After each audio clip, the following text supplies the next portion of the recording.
Quick Kian Gi. Ini menurut saya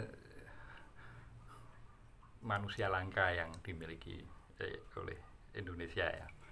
Kepergiannya hari Senin kemarin itu seolah-olah menyelinap begitu saja ya di tengah Indonesia butuh sosok yang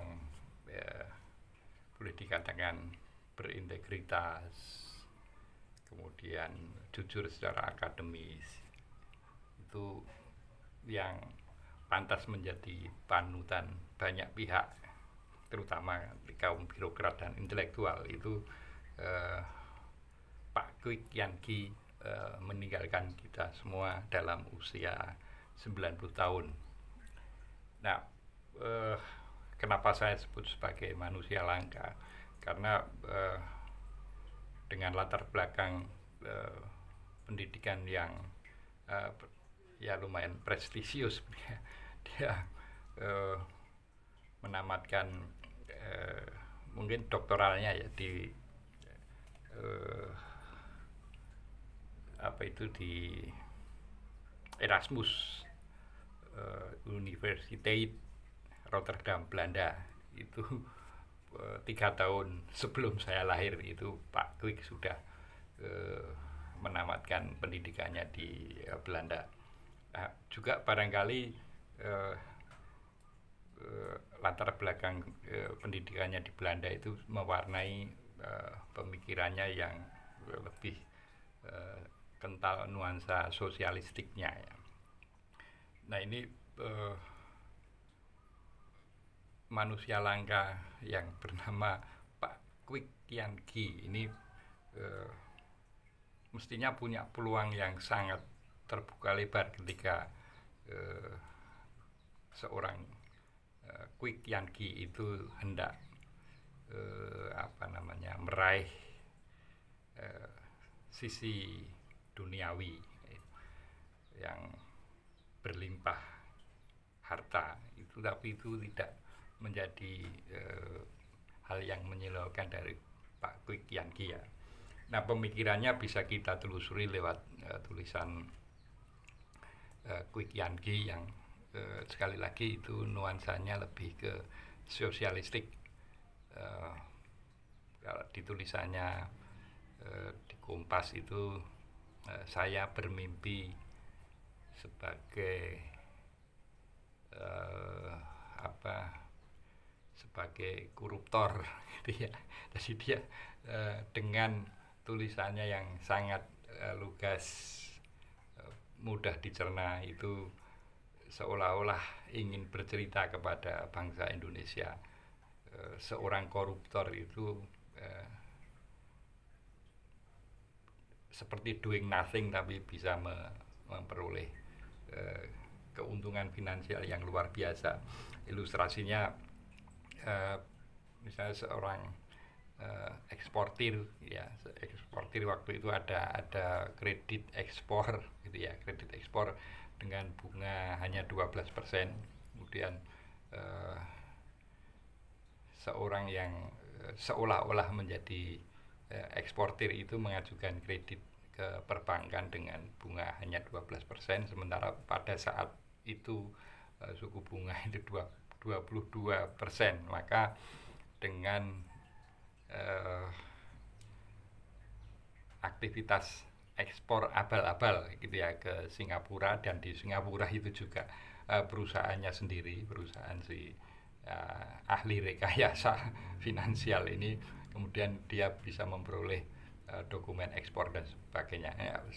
Ternyata yang diekspor itu ya semacam, kalau bahasa Jawanya itu gombal, itu kain kain ya, kain tidak terpakai, sehingga ketika diekspor ke Singapura itu nah barang itu langsung dibuang gitu ya. Karena yang menerima juga perusahaan yang mengajukan kredit 500 miliar tadi ya. Maka dengan sangat mudah eksportir yang kemudian dia sebut sebagai koruptor itu bisa menikmati keuntungan bahkan tanpa modal ya. Itu ilustrasi yang pertama. Ilustrasi yang kedua yaitu pada saat eh, pemerintah butuh atau negara Indonesia butuh jalan, maka eh, seorang Quick itu bermimpi ya, bermimpi seandainya dia mengajukan proposal ke perbankan dengan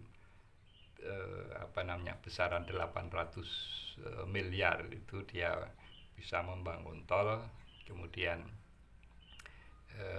dari uang cash yang dia terima dari pemanfaatan jasa tol itu bisa untuk mengembalikan cicilan dengan 40% itu langsung masuk kantong, karena yang dia dapat dari jalan tol itu kemudian adalah cash. Maka 15 tahun kemudian ketika dia sudah mengantongi 40% selama 15 tahun itu, kemudian jalan itu dibahkan ke pemerintah. Ini satu ilustrasi yang menurut saya luar biasa dari seorang Quick Yangi. Nah, ini saya kira PDIP dalam hal ini sebetulnya harusnya sangat beruntung dengan tokoh semacam Quick Yangi ya, karena ini benar-benar langka menurut saya ya. Dia pernah menjadi Menko Ekuin eranya Gus Dur, kemudian ketika Megawati yang menggantikan, Quick Yangi menjadi nakoda di Bappenas, dan sekali lagi itu tidak melunturkan idealisme seorang Quick Yangi. Nah, ini ya di tengah kita mengalami krisis teladan yang ditunjukkan oleh baik di kalangan pejabat maupun intelektual akademisi, ini seorang Quick Yangi telah pergi meninggalkan kita semua. Ini mestinya menjadi pelajaran yang sangat berharga kepada bangsa Indonesia, bahwa integritas kemudian dedikasi yang sangat tinggi itu mewarnai hampir seluruh hidup Mr. Quick Yangi. Saya jadi ingat dengan salah satu tokoh juga yang dilahirkan oleh Universitas Gadjah Mada, yaitu Cornelis Ley, sehingga seolah-olah apa yang